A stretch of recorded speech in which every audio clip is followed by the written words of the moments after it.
We welcome you to another round of Going Forward, and Elijah and I are back out here in the pasture field fixing fence. You know why we have to do that this time of year?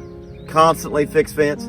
Because the cows are in one pasture and the grass is growing on the other side. I don't know how the grass grows, but I know we've got to have that fence up to keep them out until the grass is ready for them. And I think it's fair to say that even though I can't explain how this works, I also can't explain a lot of things about life. Is it fair to ask God's people to admit that there are some things they don't know? We don't know how this is going to affect our family. We don't know how the coronavirus is going to play out. We don't know when the sickness is going to go away. We don't know how our churches are supposed to operate. We don't know when we can open up. We don't know if there's going to be school. There's a lot of things we don't know.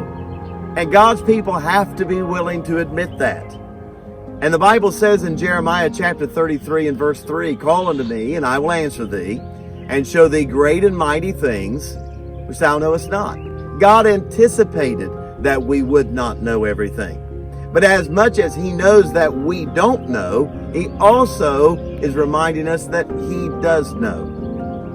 The Bible teaches us of this term called omniscient, and God knows everything. Nothing takes Him by surprise. Nothing is a challenge for God of which He is unaware of the circumstances going on around us. God knows all about COVID-19. He knows how it affects the United States. He knows how it affects Ohio. He knows how it affects Portsmouth and Wheelersburg and Kentucky. God knows. And He's not worried about it. But we're going to have to admit there are some things that we need to depend on Him for. It's not all about me having the answers. He says there are some things you're not going to know, and when you don't know, call on me because I do know. And that's where we're at right now. As we move toward 5 days and pray, here's what we're trying to do with God's people. Admit there are some things we don't know.